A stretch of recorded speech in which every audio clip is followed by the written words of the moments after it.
calurosa bienvenida a este evento. Yo soy Marta Lanza, soy responsable del área de investigación de la Escuela de Gestión Pública Plurinacional y quiero darles la bienvenida a nombre de nuestro director general, el licenciado Iván Iporre. Él lastimosamente no ha podido estar presente en este espacio. Sin embargo, él ha manifestado permanentemente su apoyo y su decisión de llevar adelante este tipo de eventos. Así que, bueno, reciban el saludo también de él y un caluroso abrazo de su parte, que él me encargó muy especialmente de poder brindarles a ustedes y agradecer también su presencia. Vamos a dar inicio entonces a este webinar, Narrativas Emergentes y Desafíos de Interseccionalidad, desde lo local a las políticas públicas. Un poquito haciendo un recuento de por qué estamos aquí y por qué la EGPP, la Escuela de Gestión Pública Plurinacional, ha tenido esta iniciativa y bueno, pues aquí estamos. Todos y todas sabemos, conocemos, hemos escuchado alguna vez o hemos aplicado o hemos tenido la oportunidad de dialogar sobre este tema. La interseccionalidad es una herramienta analítica que permite comprender cómo las diferentes formas de discriminación, desigualdad, exclusión se sobreponen y se cruzan afectando de manera única a las personas. Es decir, que no es una suma de diferentes opresiones, sino más bien es la forma en que se entrelazan para crear experiencias únicas de desventaja, discriminación, etc. En ese contexto y por la importancia que también en la última época, años, podemos decir, ha ido cobrando relevancia este enfoque, esta herramienta analítica, esta forma de volver a posicionar también la necesidad de mirar las diferencias culturales, sociales, laborales, de pertenencia étnica, de género, etcétera, de las cuales también cada uno y cada una de nosotros somos portadores. Surge la necesidad de buscar estos espacios, ¿no es cierto?, de análisis situado en función a experiencias concretas, a narrativas concretas que nos permitan avanzar en la interpelación de estas situaciones, la expresión de diferentes intereses específicos de los diferentes también grupos sociales, particulares, etcétera, a partir de intersecciones múltiples que los atraviesan. Queremos, por tanto, explorar narrativas también que refuercen las luchas sociales y la construcción de propuestas políticas transformadoras hacia una sociedad más inclusiva y justa. ¿Por qué? Ya les mencionaba por qué la EGPP, digamos, tiene y ha tenido, no es primera vez que aborda esta dimensión, digamos, esta apuesta también de cierta manera política, ¿no es cierto? Hace algunos años ha desarrollado alguna investigación, algunos cursos sobre esta temática, intentando también abordar algunas metodologías que permitan su aplicación más práctica. Actualmente estamos implementando un curso sobre enfoques contrahegemónicos y decoloniales en la evaluación, y también tenemos un módulo en el que se aborda justamente estos temas. Entonces, esta importancia y necesidad de continuar trabajando este tema es que ha llevado a que la EGPP y el director también nos pongamos manos a la obra para poder diseñar e implementar este webinar. Así que con esas palabras y obviamente el objetivo específico, digamos, en ese marco, el objetivo de este webinar es abrir un espacio de análisis y reflexión situada sobre la interseccionalidad que se aproxime a la comprensión de experiencias colectivas que han estado construyendo conocimiento desde las contrahegemonías del poder y visibilizar las propuestas políticas de transformación. Es por eso que tenemos aquí el gusto de contar con tres personas, mujeres, amigas, compañeras también de varios espacios que han estado y están trabajando estos temas desde sus propios contextos, etcétera. Estamos aquí, queremos dar la bienvenida y agradecer su presencia en este evento a Rosario Akim. Ella es comunicadora, activista queer, poeta, ensayista, tal vez muy conocida por muchas y muchos de ustedes, por su trayectoria interesante, interpeladora, crítica, sus escritos, etcétera, que son también muy destacables. Paola Yáñez, también le damos la bienvenida. Paola Yáñez Hinofuentes, completaré el apellido. Ella es activista afroboliviana con mucha trayectoria, con muchas experiencias, desarrollos en grupos de activistas, etcétera, que nos va también poder compartir toda esta experiencia. Le damos bienvenida también a Cuya Reina, escritora, investigadora y comunicadora aymara. Ella también nos va a traer y compartir sus experiencias, su trabajo en diferentes ámbitos. Así que bienvenidas a todas ustedes y realmente esperamos que este va a ser un evento muy fructífero, de mucho aprendizaje, de mucho compartir, dialogar, etcétera. Así que sin más, quiero dar la palabra a Lizzy Montaño. Ella va a estar facilitando, moderando este evento. Nos va a hablar un poquito de la metodología. Así que, bueno, un abrazo a todas y todos ustedes y que este realmente sea un evento del cual nos llevemos muchos aprendizajes y también desafíos, que es en realidad también lo que buscamos, ¿no es cierto? Así que muchas gracias y adelante, Lizzy. Vamos, te doy la palabra, el espacio y vamos con el webinar. Muchas gracias. Gracias, Marta. Muy buenas tardes a todas, a todos. Realmente muy entusiasmada de que tengamos en la sala 168 personas. Quiere decir que es un tema que nos está convocando, ¿no? Y que podemos aprovechar este espacio para compartir también, ¿no? No solo desde las experiencias de las compañeras que nos van a acompañar como panelistas, sino también al final en el espacio que vamos a tener para conversar, para dialogar, desde las vivencias de ustedes, ¿no? Quienes quieran compartir sus perspectivas también van a ser muy bienvenidas. Como dijo Marta, mi nombre es Lizzy Montaño. He apoyado en el diseño, en la organización de este webinar y estoy realmente muy honrada de poder compartir el espacio con Rosario, con Paola, con Cuya y tener la oportunidad de escucharla, ¿no? Les compartiré, como les decía, un poco la trayectoria de nuestra invitada. Rosario Akim, voy a ir por orden de alfabético para tomar en cuenta.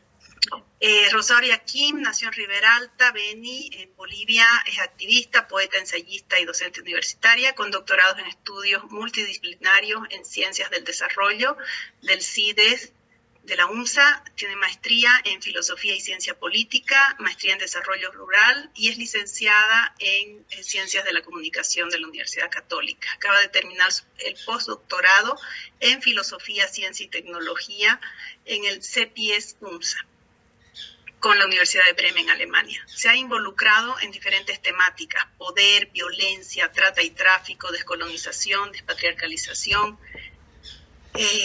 feminismos y movimientos LGB, trans, lesbianas, gays, bisexuales y queer, desde la anormalidad en general, entre otros, con más de 25 años de experiencia en procesos de desarrollo social, con énfasis en diseño de sistemas de evaluación, en elaboración de proyectos, seguimiento y evaluación. Fue fundadora y presidenta de la Red Boliviana de Monitoreo y Evaluación de Bolivia.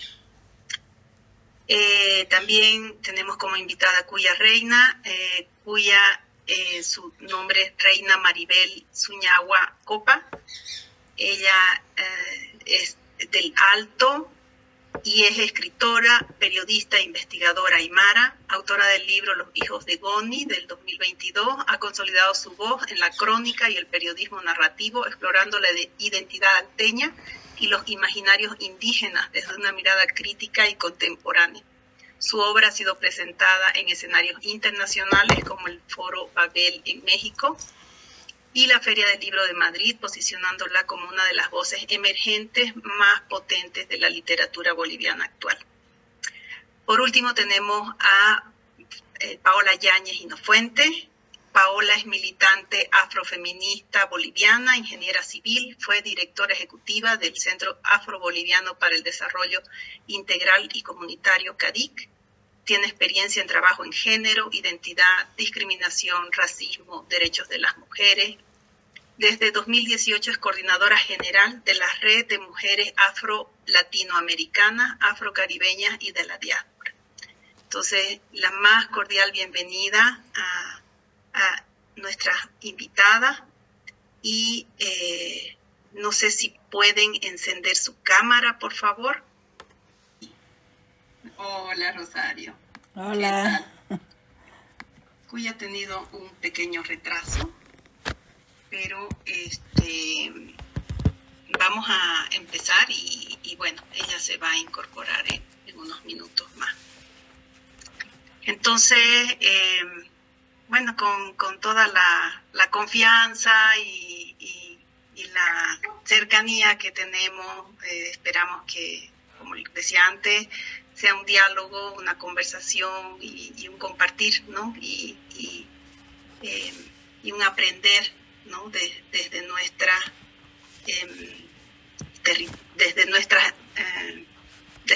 seres, desde nuestros sentires, desde nuestras espiritualidades. Así que tal vez pueden dar un saludo inicial. ¿Yo? Dale. ¿Seré yo, maestro? Dale, Rosario. Bueno, muy buenas noches. Primero que nada, agradecer pues a la EGPP por la invitación a que hablemos desde nuestras experiencias corporizadas en un tema como este, ¿no? Que tiene que ver con interseccionalidad. Un saludo cordial a todos los que se han conectado, que por lo visto son muchos. Y bueno, y un agradecimiento especial porque parece que les interesa el tema. Creo que es muy importante este espacio que tiene una doble dimensión. Por un lado, la dimensión de que podamos proponer las narrativas de cada uno de nosotros, que son narrativas situadas, y por otro lado, bueno, una lectura estructural y política que va más allá de la experiencia vital de cada una de nosotras. Entonces, un saludo cordial a todos. Paola, adelante, por favor. Bueno, muy buenas tardes a todas, todos. Acá también agradecida con la EGPP por la invitación.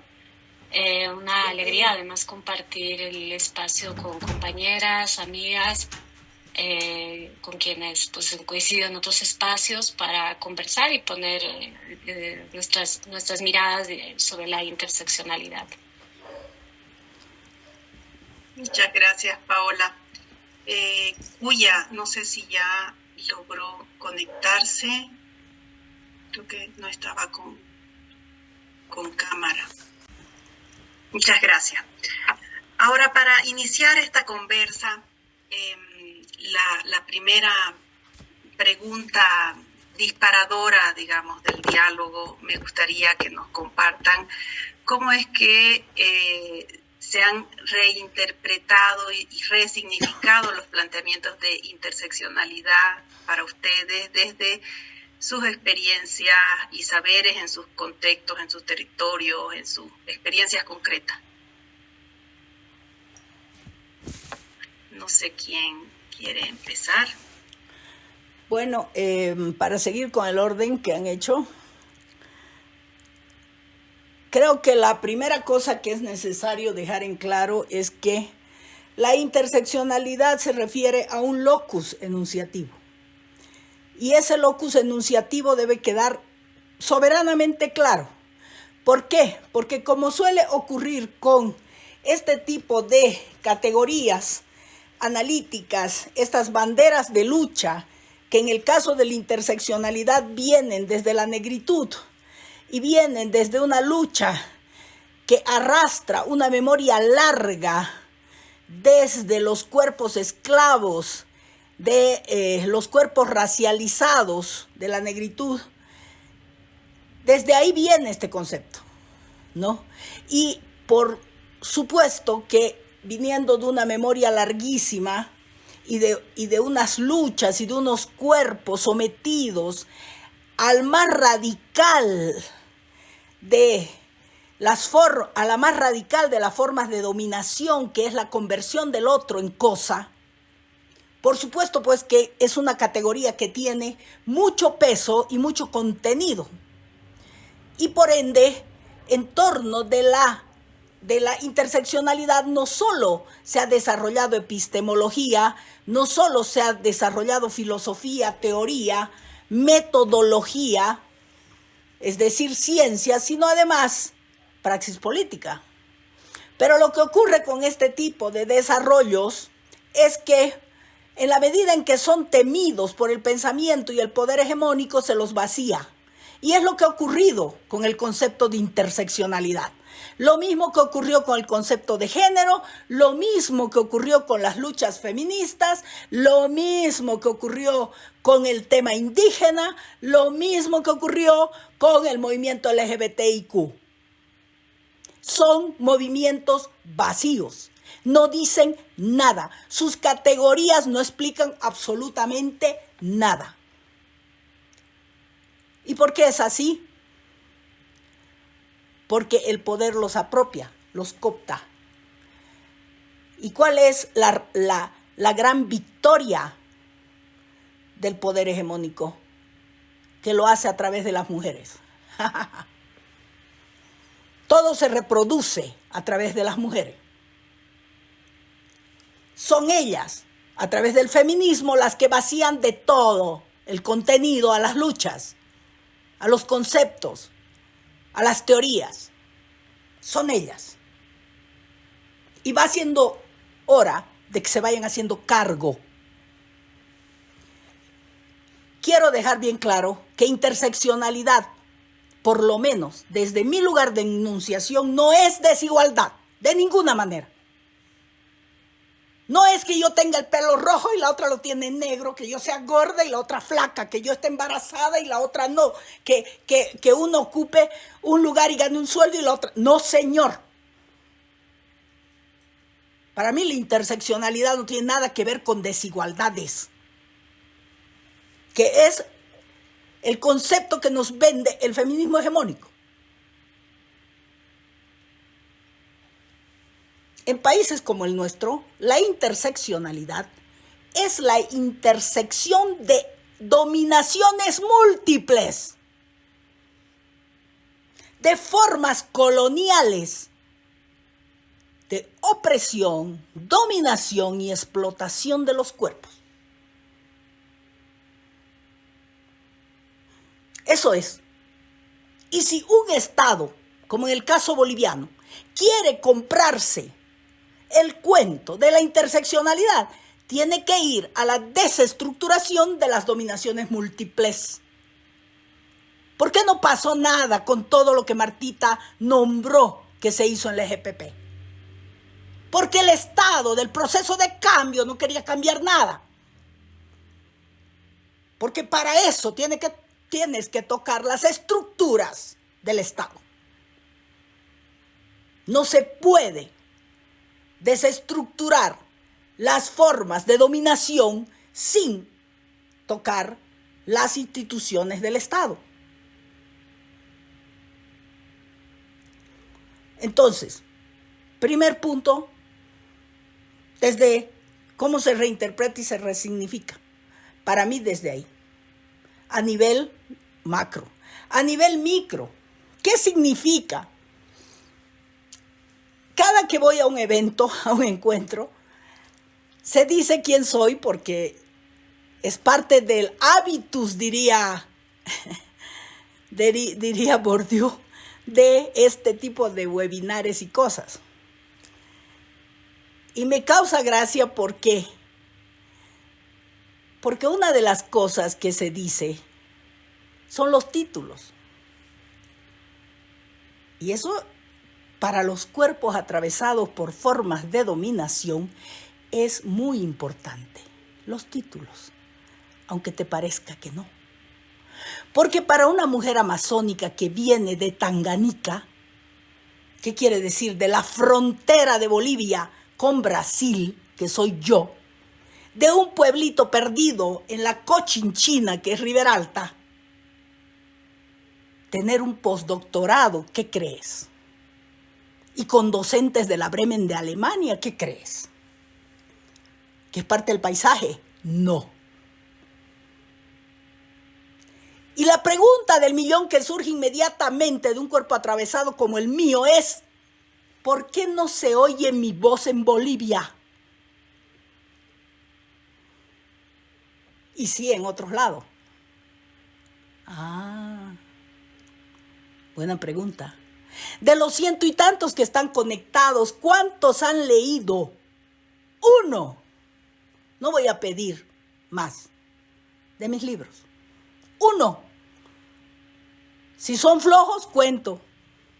Si no son tan flojos, ensayo, pues. Si son románticos, poesía. Si no son románticos, relato. Lo más facilito. 1. No han leído.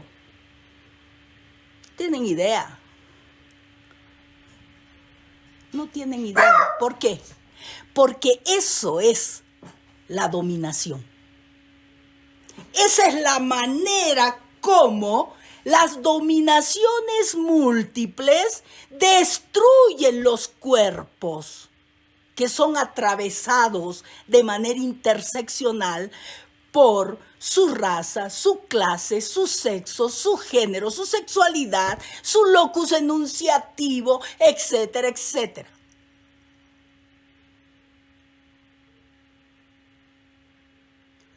No es broma. Y ustedes dirán, pero la Rosario es blanca. ¿Saben qué?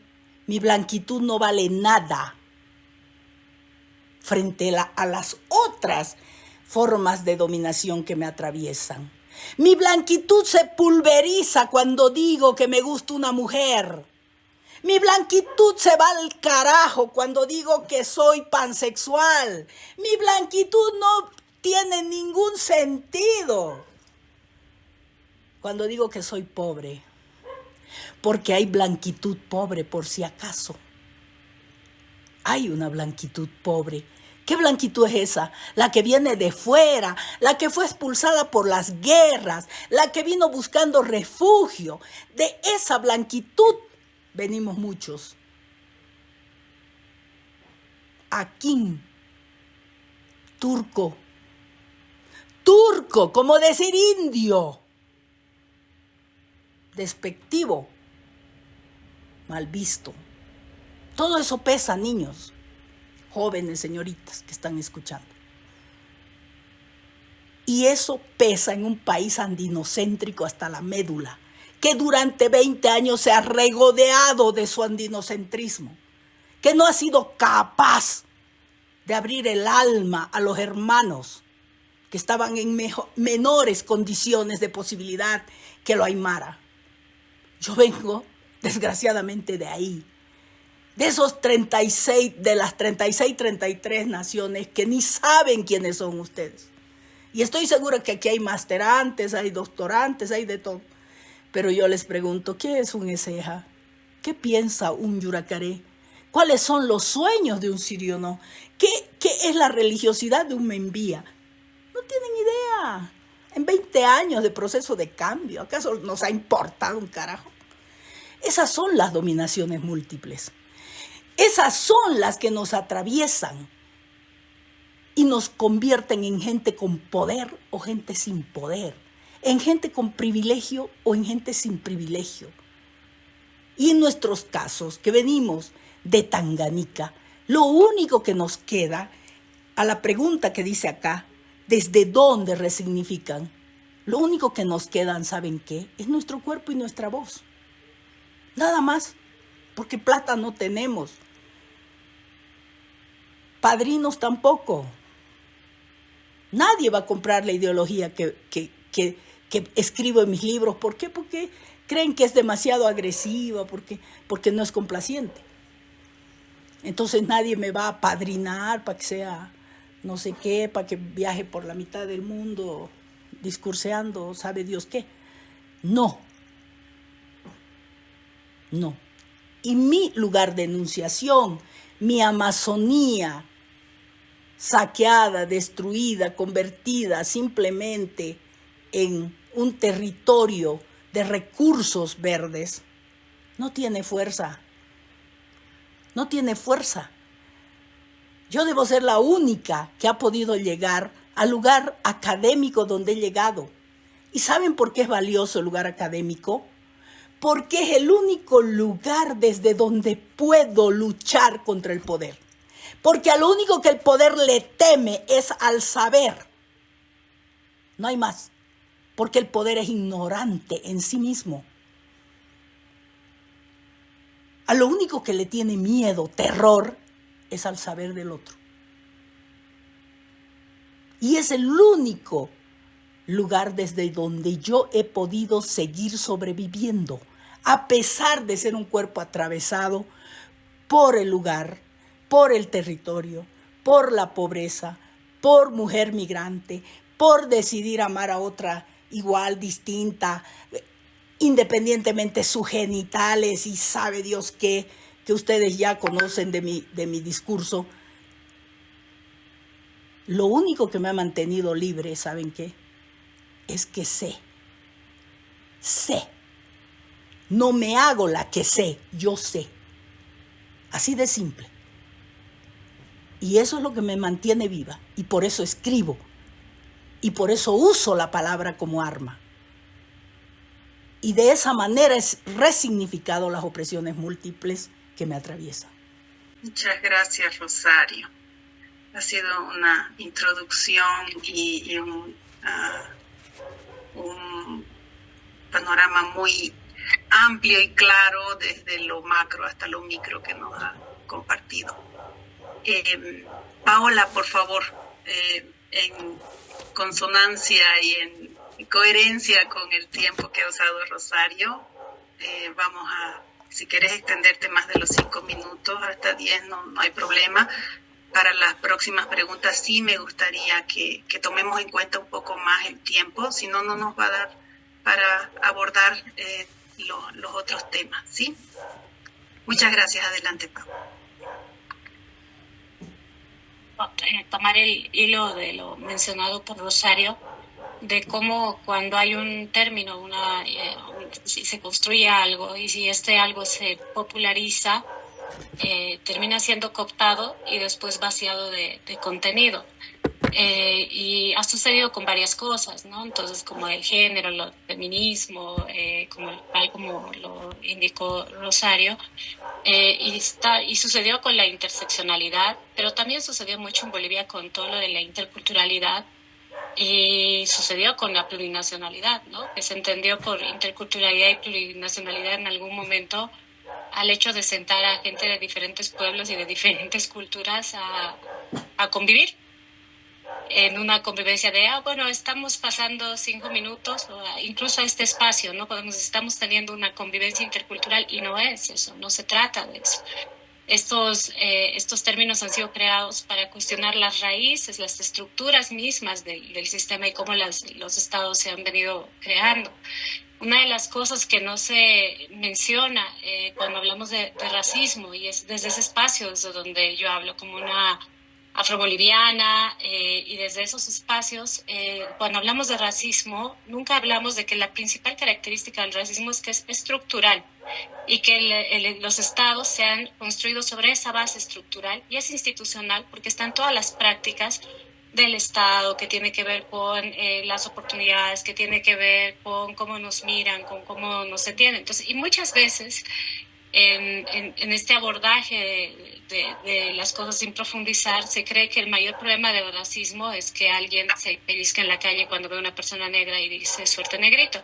Que sí es un problema. Yo sí debo decir que yo soy de las personas que golpea en la calle, o sea, porque he crecido viéndolo y yo sí soy, o sea, si pasa yo sí golpeo y lo digo sin pena y sin culpa, pero que nos quieren hacer creer que el único problema es eso, ¿no? Entonces, sino que el racismo ha configurado este Estado y no que hace parte de la estructura misma de este Estado, del Estado, incluso que la Constitución Política del Estado del 2019 no ha superado esa mirada del racismo estructural y que más bien nos está invitando otra vez a esta cosa muy, muy superficial. Incluso cuando hemos tenido a la plurinacionalidad como un horizonte importante, no hemos logrado saltar del multiculturalismo a la plurinacionalidad. O sea, seguimos en la lógica multicultural, que vivan las culturas, las diversidades y seamos todos felices y convivamos en armonía. Entonces no hemos logrado pasar de ahí. Y en ese sentido, recuperar para mí la interseccionalidad es entender básicamente que es un marco teórico que nos permite comprender cosas. No es algo, porque además ahorita la interseccionalidad se aborda como un checklist de diversidad, ¿no? Entonces, así de, estamos todas, yo no sé si hay gente acá de más de 35 años, se deben acordar de la publicidad de Benetton, ¿no? Entonces, que era así como, una publicidad de todos somos diversos y felices y convivimos en armonía y esa es la verdadera felicidad. Entonces, la interseccionalidad en la actualidad se aborda de esa forma y desde los feminismos ahora se han inventado una cosa, se han inventado que existen los feminismos interseccionales. Eso no existe, que además nos vuelven a poner en una misma bolsa a todas y decir pues que eso es lo que somos desde la otredad, entonces somos interseccionales, cuando en realidad yo soy una feminista antirracista, soy una feminista negra y que primero va por delante el antirracismo. Entonces es importante entender que la epistemología que la interseccionalidad viene de la epistemología feminista negra, que empieza como un conocimiento situado, tal como lo mencionó Rosario en su intervención, y que sirve para entender la experiencia personal de las personas. Es una manera particular de entender la ubicación social en términos de entrecruzamientos de la opresión, o sea, entender que no podemos poner en supremacía una opresión sobre la otra, sino que actúan de forma imbricada. Y yo que soy parte del movimiento de mujeres, pero también del movimiento mixto afrodescendiente, pasa que a veces las mujeres quieren que nos centremos en la desigualdad de género y los hombres quieren que nos centremos en el racismo como tal. Entonces yo siempre explico que nosotras las mujeres negras no despertamos. Yo esta mañana no despierto y digo, yo hoy día desperté mujer y me voy a dedicar a la igualdad de género y voy a poner todos mis esfuerzos en el género por esto, ¿no? Y mañana yo despierto y digo, hoy desperté una persona negra y lo único que a mí me afecta es el racismo. No, es entender que todos los días las mujeres negras despertamos mujeres negras empobrecidas y demás, entonces sí que esa es la vida que tenemos que enfrentar. Y la interseccionalidad es entender precisamente que hay personas que vivimos de esta forma sin victimización, porque además siempre se ve como si nosotras nos estaríamos victimizando, sino es entender cómo los sistemas de raza, clase social, género, sexualidad, etnia, nación, forman parte netamente de la construcción de las características de organización social que dan forma a las mujeres negras, pero también que han configurado los estados-nación donde unas mujeres están muy por encima de las otras, ¿no? Entonces, cuando hablamos incluso de lo que se ha obtenido en la Constitución Política del Estado, de los logros de las mujeres, entonces también la interseccionalidad nos plantea el de quién estamos hablando, quién es ese sujeto mujer del que estamos hablando cuando se ha configurado todo esto que decimos, la gran ganancia de las mujeres. ¿Cuáles mujeres? ¿De qué mujeres estamos hablando cuando estamos hablando del sujeto mujer? Que es una de las cuestiones que nos pone. Definitivamente, tal como mencionó Rosario, el análisis de la interseccionalidad no debe estar limitado al análisis de desigualdades o discriminaciones, sino que tiene que ser considerado como un marco teórico que debe abarcar a todos los miembros de la sociedad, ya que es un instrumento adecuado para analizar la estratificación social, que es en la que nosotras y nosotros, los Estados-nación, se han configurado, ¿no? Y que una de las críticas tal vez más importantes que yo tengo al feminismo es que no puede dejar de pasar por alto la dimensión racial, porque de esa forma siempre terminan aceptando y reproduciendo la infantilización en este sistema, y esto es alienación. Entonces, que hay un asimilacionalismo que está muy asimilado, que está muy alienado y que no se ha superado, por lo menos en Bolivia, con tanto discurso de que somos interculturales, plurinacionales, que la nación, que no sé qué, y que ahorita que además la música de la saya está volviendo a tener como otro boom, entonces también es esto de conocimiento, ¿no? Entonces, si buscamos en nuestras historias familiares, eso está muy presente. La reforma agraria nos dotó a los afrobolivianos del derecho a la tierra, pero nos ha robado el derecho a la identidad, porque construyó una narrativa, construyó una realidad de la que estamos todavía muy inmersos, que es la realidad de que Bolivia estaría dividida no solo en Occidente y Oriente, sino entre campo y ciudad, que las únicas realidades en Bolivia son las de las urbes y las de las ciudades, que dejamos de ser indios y campesinos, dice la declaratoria de la reforma agraria, ¿no? Indios y negros, y pasamos a ser campesinos. Entonces, y ahí ha habido un borrado total de lo que han sido los pueblos afrobolivianos y nuestras historias y nuestra cultura propia y demás, y que hemos ganado. Es derecho a la tierra, pero hemos perdido derecho a la identidad, derecho a la preservación, a nuestra preservación como pueblo, y que es algo que nos ha venido a pasar factura, porque después ha llevado al Estado boliviano a una negación al país de que existía una presencia negra en el país, y que ha sido el resultado de mucho trabajo, que yo estaba muy jovencita en el proceso de la Asamblea Constituyente y nos íbamos allá a Sucre, que además había que hacer el trabajo pedagógico con la gente, de decir, oye, mira, nosotros existimos, estamos acá, necesitamos reconocimiento y no sé qué, y había que argumentar y demás. Entonces, finalmente salió una constitución que nos menciona en 4 artículos. ¿Y qué ha pasado? Que después el Estado no sabía qué hacer con nosotros, no saben qué hacer con los afrobolivianos. Y entonces ha empezado un poco muy encadenado con lo que dice Rosario, a nosotros han empezado a matarnos a partir del reconocimiento. Existimos, pero no existimos, y como no saben qué hacer con nosotros, porque además a la sociedad boliviana, al Estado boliviano le da flojera entender quiénes somos los afrobolivianos, qué somos los afrobolivianos, han empezado a uniformizarnos y a definirnos y a volvernos en sujetos indígenas, ¿no? Entonces utilizan pollera, entonces son aymaras, las mujeres utilizan trencitas, sin entender las particularidades propias y cómo nosotros y nosotras nos definimos a nosotros mismos a partir de nuestra propia historia, de nuestra propia existencia, de nuestro propio manejo de la territorialidad.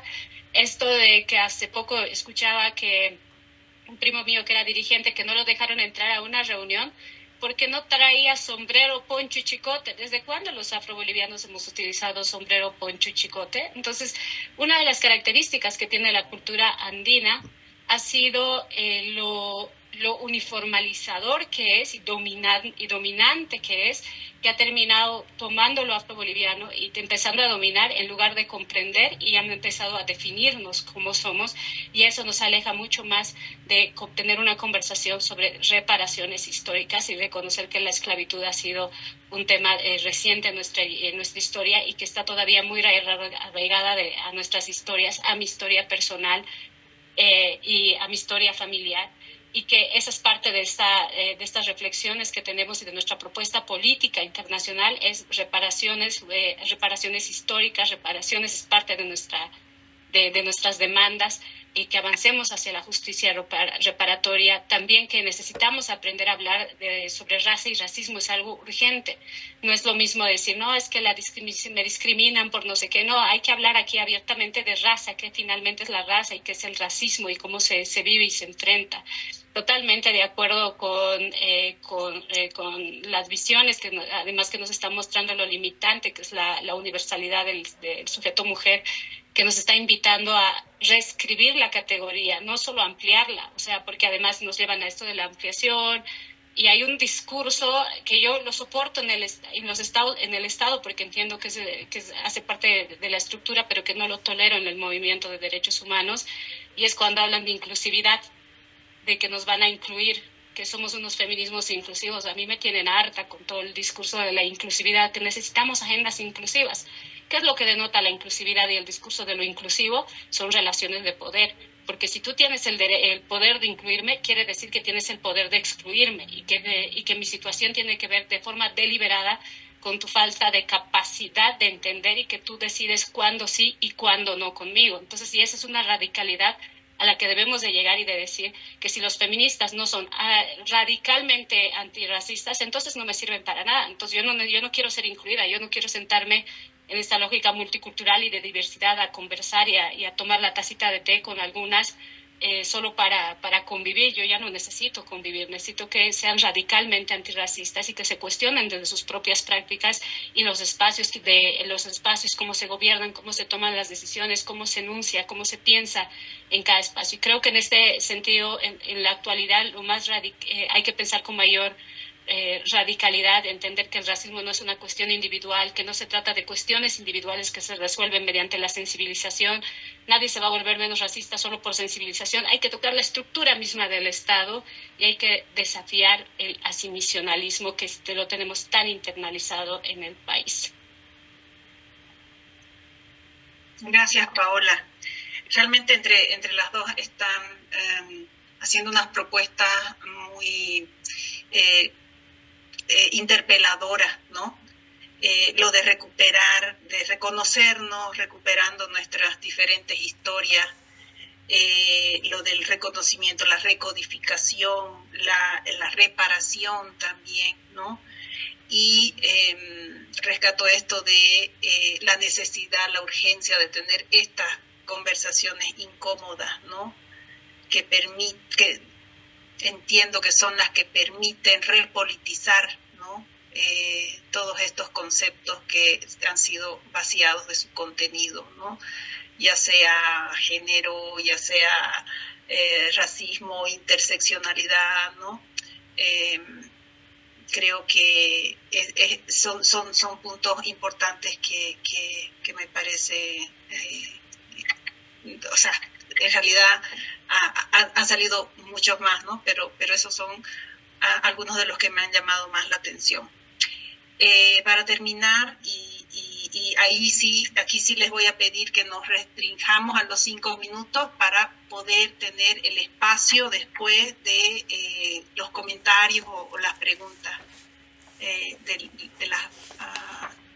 los participantes, de las participantes. ¿Cuáles son los puntos de encuentro o desencuentro de estas propuestas con el Estado, las políticas públicas, otros espacios de disputa de poder? Creo que aquí ya han salido varios puntos, ¿no? Sobre todo en la última intervención que ustedes tuvieron, que han hecho alusión directa, ¿no? a procesos y a estructuras y sistemas estatales. Entonces, creo que de ahí, como para redondear un poquito la idea, tomando en cuenta el tiempo. Tal vez, Paola, para seguir la misma dinámica. Sí, que está totalmente estrecha con lo mencionado con la anterior pregunta, y que en realidad el Estado boliviano enfrenta como muchos desafíos. Yo no sé si hay puntos de encuentro, desencuentro. Yo más bien siento que ha sido como, hemos vivido unos muy buenos años de sumisión frente al Estado, ¿no? Entonces, de cuestionarle muy poco al Estado de formas más duras. Por ejemplo, como la folclorización de los afrobolivianos en la educación no ha permitido que cambie el imaginario social racista sobre el negro y negra boliviana, ¿no? Entonces todavía somos puro folclore nosotros.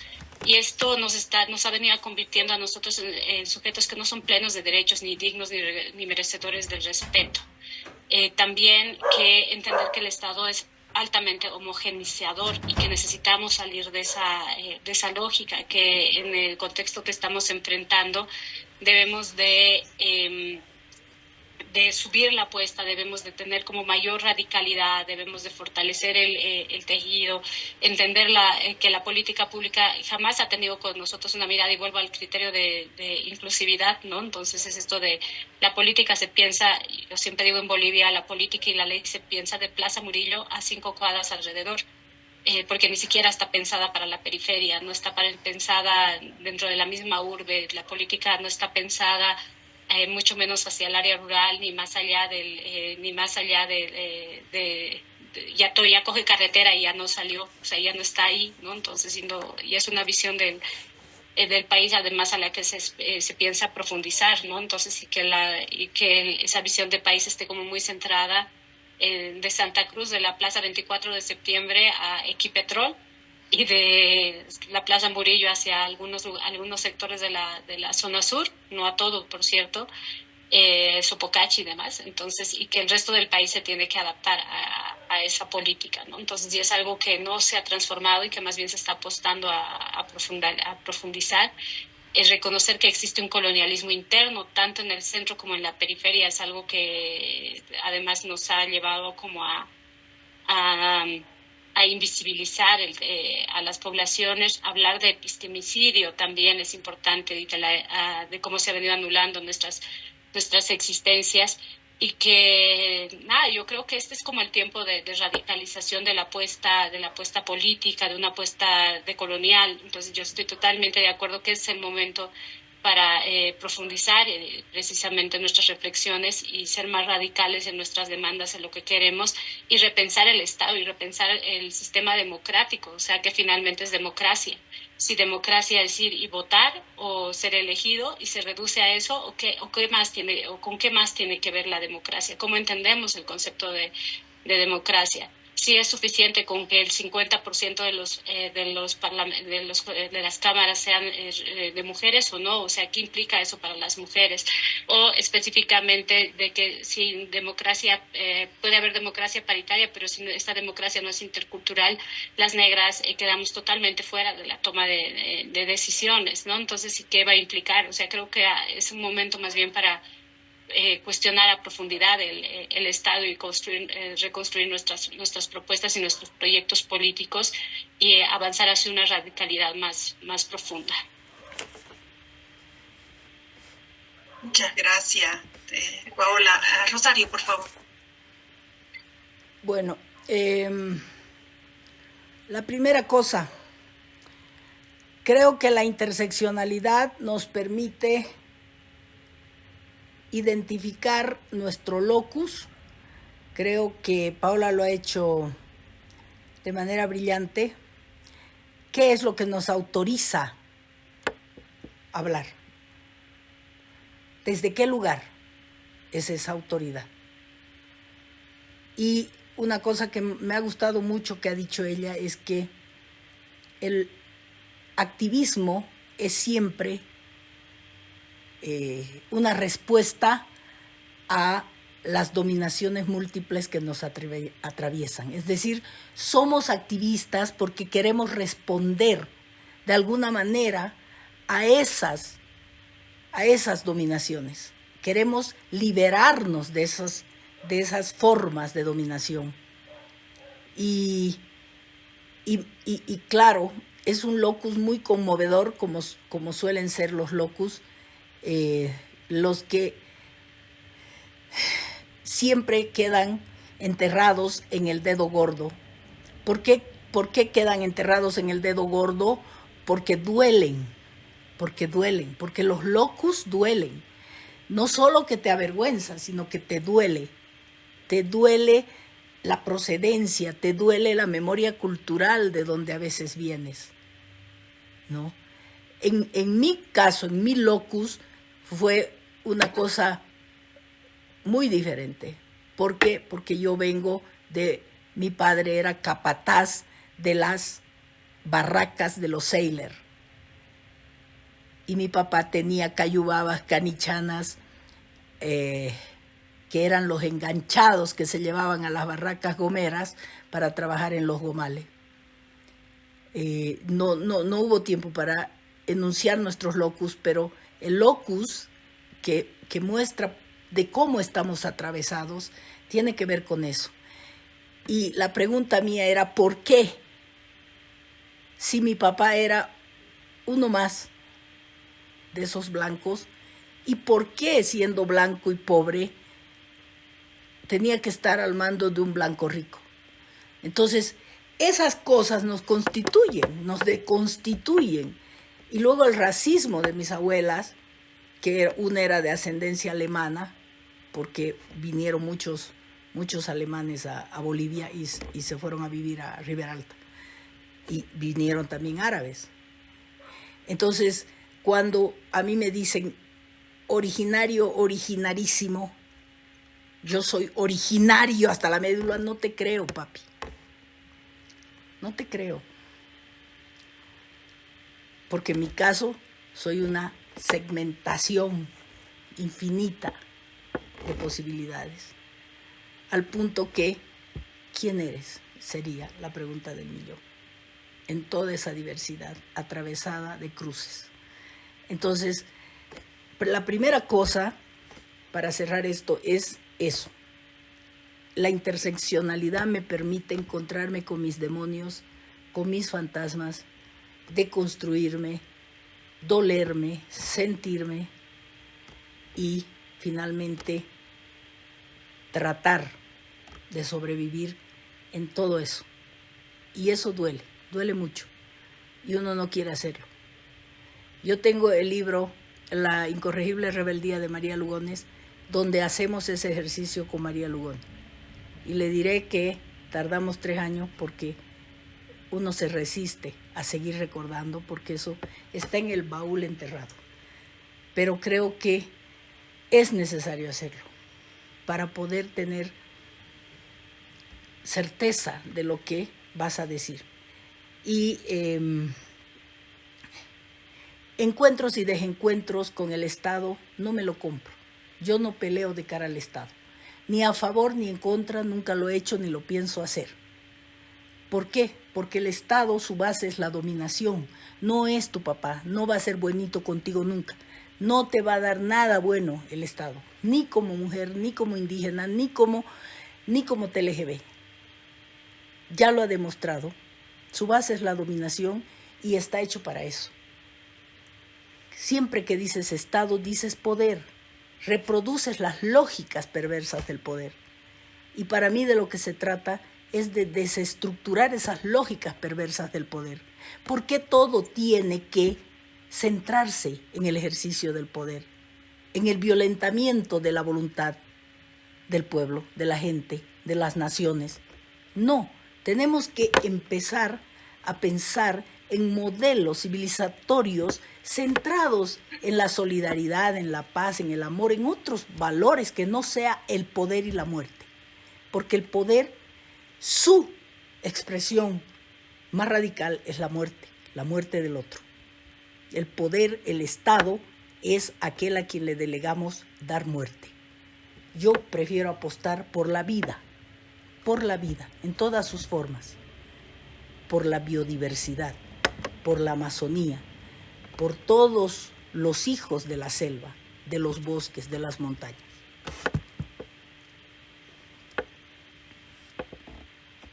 Gracias, Rosario. Creo que hay una coincidencia entre ambas de abordar o ubicarnos desde la radicalización, desde el activismo, ¿no? Para trabajar en esta recuperaciones, reconocimientos de los que han estado hablando, ¿no? Esos espacios de liberación, ¿no? que son los espacios micro, ¿no? Desde nuestro lugar, desde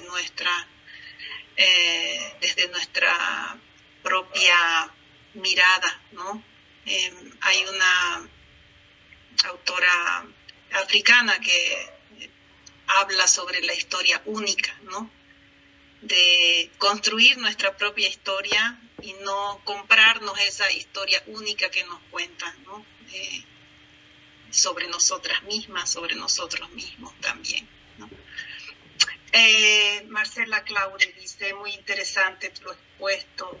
Su pregunta, ¿será posible que podamos erradicar el machismo, la discriminación, o es una mera utopía? ¿Qué acciones tendrían que hacerse para ello?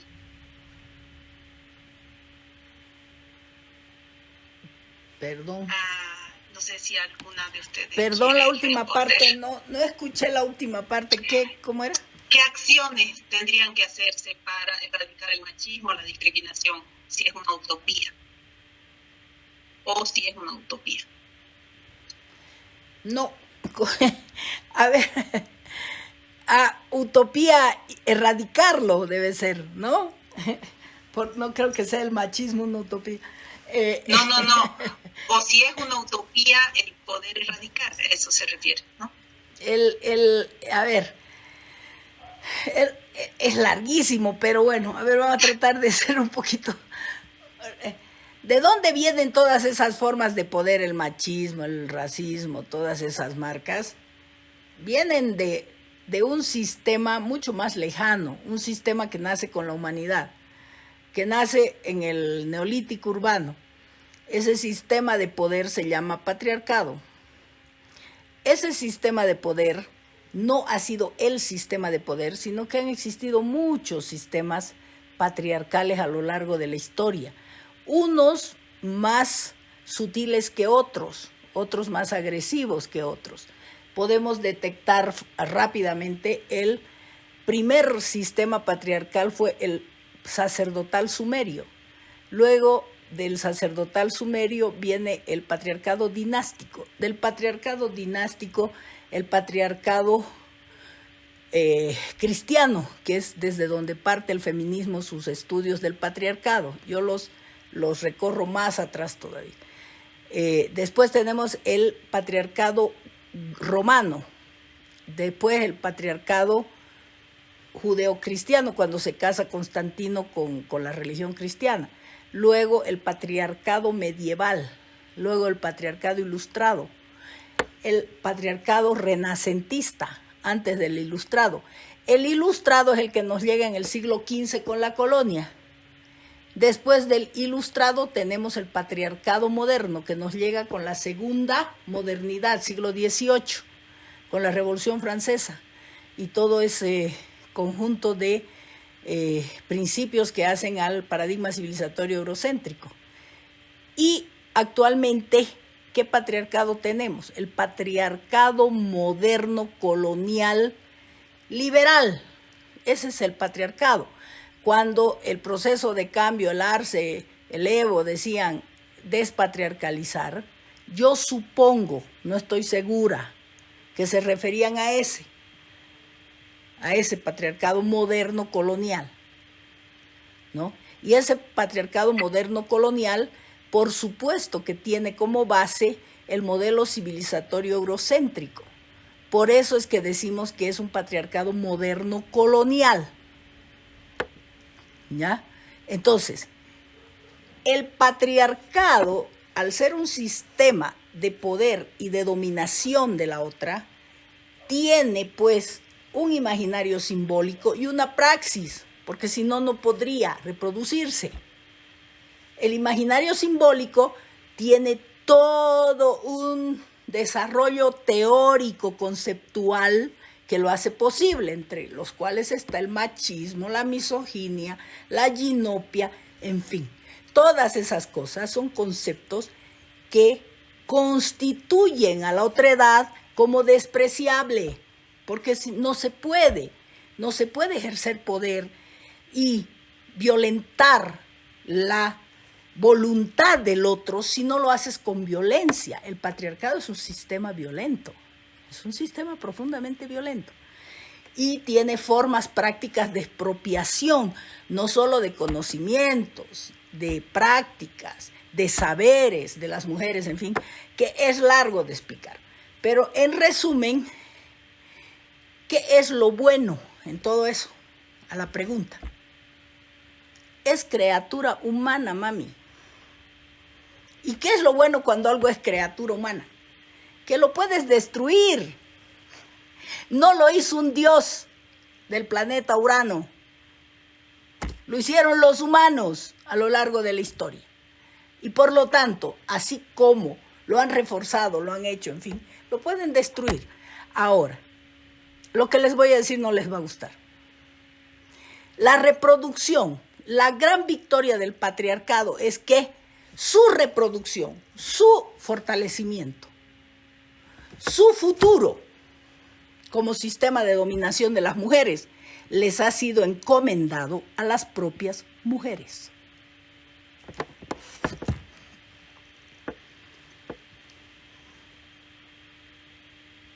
Gracias.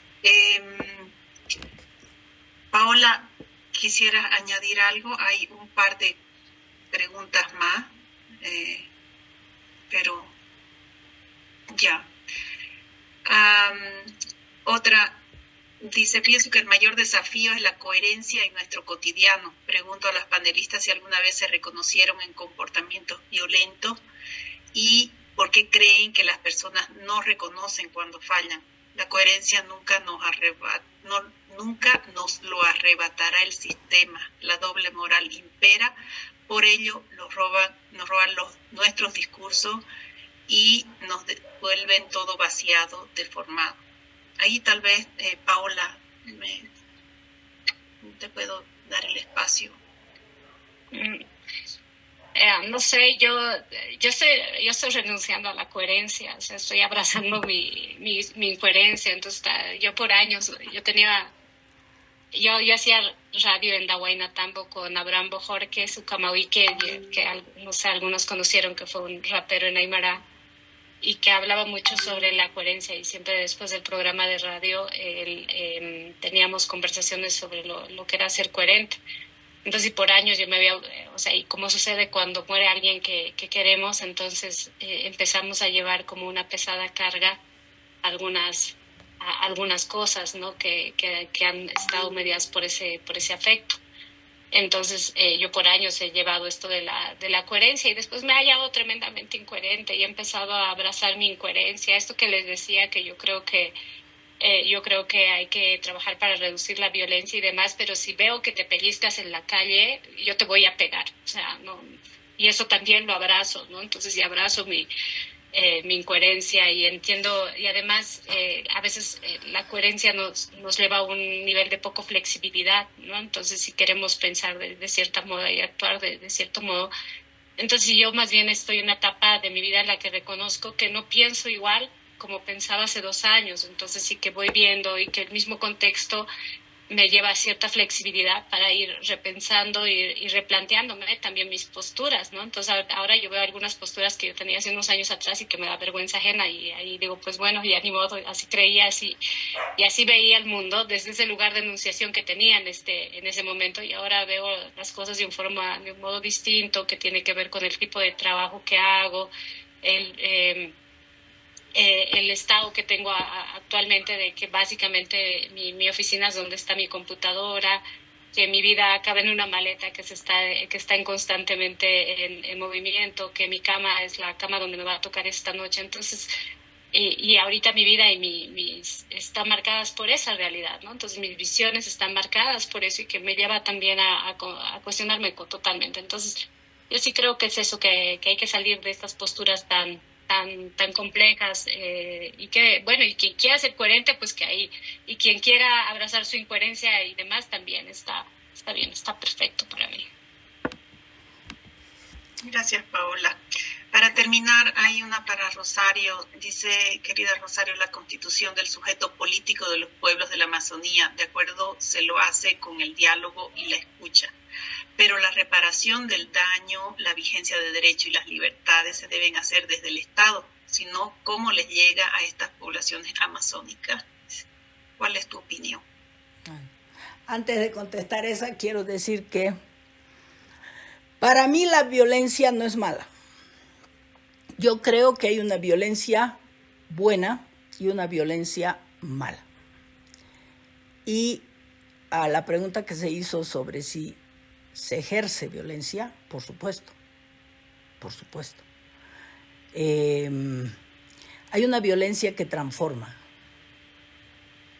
y hay una violencia que daña. Por ejemplo, el genocidio de Palestina es una violencia que daña, que está exterminando todo un pueblo, ante la aquiescencia, complicidad de todos, que son espectadores insensibles frente a ese espectáculo cotidiano de muerte.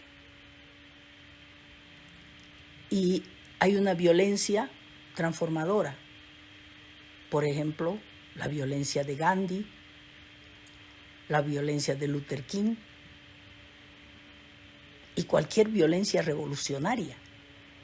De hecho, nosotros deberíamos ejercer violencia ahorita mismo con una postura referida a Palestina. Entonces, para mí, satanizar la violencia es quitarle un derecho de los pueblos frente a las formas de dominación y de opresión. Los pueblos tienen derecho a defenderse en caso de ser necesario y de transformar sus condiciones de posibilidad. Y bueno, y eso tiene que ver con la otra pregunta. ¿Qué ha hecho el Estado? ¿Qué han hecho los estados coloniales en 200 años de pseudo? ¿Qué cosa es lo que estamos festejando? Bicentenario. ¿Qué festejamos? La colonia estamos festejando. ¿Qué han hecho por la Amazonía? Nada. Expoliar lo que siempre se ha hecho con la Amazonía. La Amazonía ha sido el patio trasero de la colonia asentada en Santa Cruz, de la colonia asentada en Cochabamba, de la colonia asentada acá. Desde 3 flancos, durante 22 entradas, han entrado a saquear la Amazonía. Y hay una deuda histórica muy grande. Y creo que los pueblos amazónicos lo último que quieren es un régimen sobre sus cabezas. No tienen evidencia histórica de eso. Nunca lo han tenido. De hecho, están pereciendo precisamente porque no saben cómo moverse en el ámbito de un Estado centrista como el que tenemos, andino centrista en este caso. No saben qué hacer,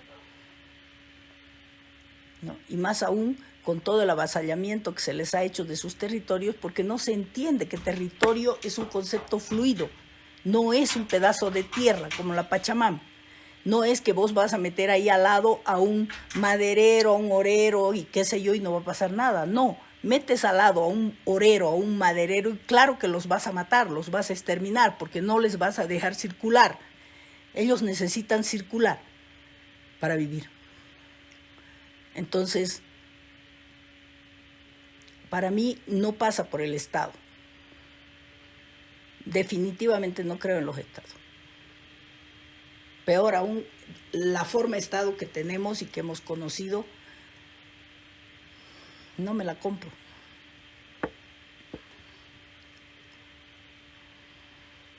Muchas gracias.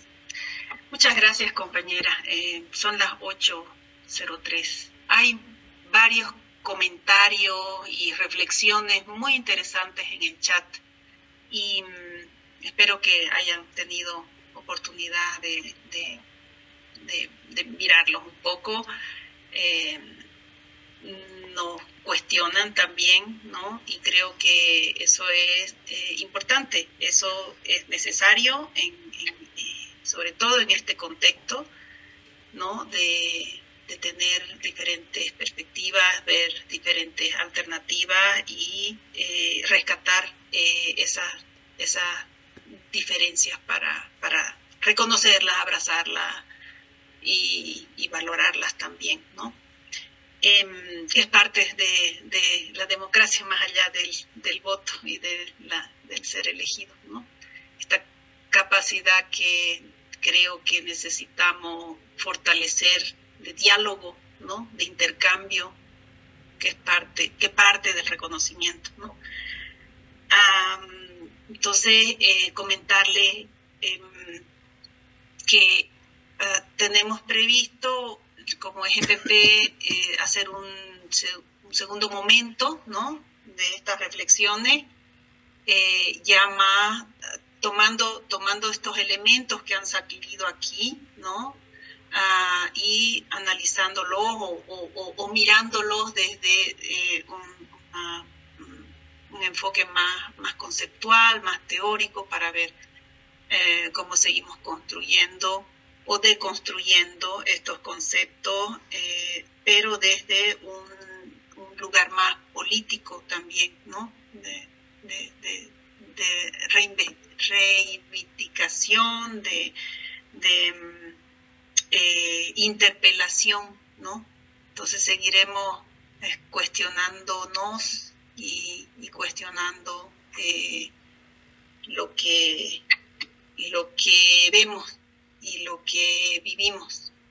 Entonces, yo les agradezco muchísimo a las dos y también a las personas que nos han acompañado, a las 190 personas que nos han acompañado hasta el final, por el tiempo y por los aportes también en sus comentarios y en sus preguntas. No sé si quieren cerrar con algunas palabras, Rosario, Paola. Bueno, quiero agradecer la invitación. Creo que el espacio tiene que continuar. El drama de estos espacios siempre es el mismo, el tiempo. Siempre se dice que nos vamos a apurar para que la gente participe, pero nunca se puede hacer que la gente participe. Y creo que eso es algo que hay que buscarle solución, porque sí me encantaría saber qué más dicen las gentes que están acá, ¿no? Y porque uno aprende mucho también de lo que la gente te dice, en qué está pensando. Uno también puede modificar sus perspectivas, pero ya, yo sé que siempre quedamos igual, ¿no?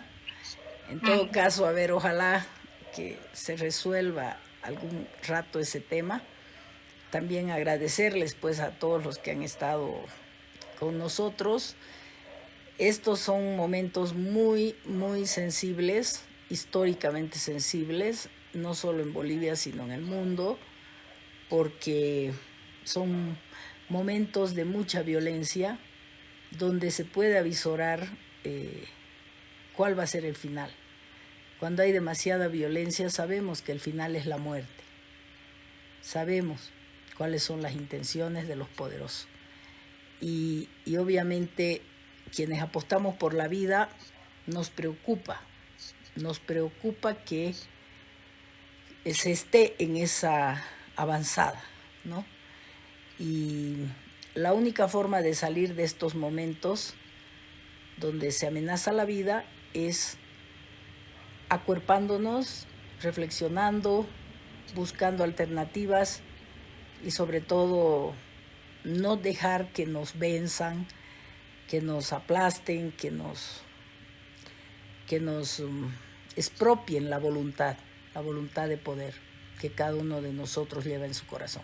Creo que eso es lo que nos hace sobrevivir y resistir. Entonces, gracias por estar, ¿no? Gracias, Rosario. Paola. Sí, yo creo que este es un tiempo importante en el que debemos de reconocer que todas las personas somos agentes de cambio y que podemos construir, ¿no? Entonces, sí que podemos desde los diferentes espacios, desde el hogar, y a veces siempre queremos ir de lo macro a lo micro, queremos cambiar primero el mundo, después la región, el país, o sea, y luego recién en casa. Creo que podemos ir desde casa, desde la vida cotidiana, el cómo nos relacionamos, y esa es la verdad, y eso es como podemos ir generando cambios, además en un momento de mucha polarización, no solo en el país, en el mundo, entonces no alimentar esos discursos, generar estos espacios de diálogo se hacen importantes, evitar el desacuerdo, porque además hemos llegado a un punto en el que o piensas igual que yo o somos enemigos, o sea, no podemos vivir en esta confrontación y entender que que tenemos unos puntos de vista marcados por nuestras propias realidades, y eso también es la interseccionalidad, ¿no? Entonces entender eso, y que la única posibilidad en el mundo es entender que todos tenemos un punto de vista diferente y que podemos habitar con eso y podemos vivir con eso sin necesidad de que el otro sea y la otra sea mi enemiga por no pensar exactamente igual, ¿no? Entonces, sí, eso es un desafío que tenemos, que es un poco empezar a sanar entre nosotros, repolitizar cosas, ¿no? Los términos, yo siento que ahí la violencia hay que trabajarla mucho y hay que repolitizarla, porque en algún momento todo también se convirtió en violencia, y si todo es violencia, entonces nada es violencia. Incluso el desacuerdo se ha tomado como violencia, ¿no? Entonces, no estás de acuerdo conmigo, entonces estás siendo violenta conmigo, que había muchos señalamientos en el movimiento feminista, y creo que tampoco y solo contribuye a este escenario de confrontación y polarización del que tenemos que salir. Ahorita siento que no podemos ver que estamos, así se ve como mucho pesimismo todo lo que estamos viviendo en el mundo y en el país, pero en realidad estos son los tiempos en los que podemos construir, en tiempos así de difíciles es con los que podemos construir las sociedades y el país que queremos, ¿no? Entonces, que nos permite además pensar en eso. Gracias por la invitación. Muchas gracias, Paola. Bueno, vamos a tener la lista, los contactos, el grupo, así que vamos a compartir con ustedes el próximo espacio que tenemos también planificado, o cualquier otro que nos brinde la oportunidad de seguir la conversación, de continuar profundizando en estos temas y en nuestro contexto tan cambiante, ¿no?, que tenemos. Así que ese también es un desafío, y esperamos que nos acompañen. Así que muchísimas gracias y será hasta la próxima.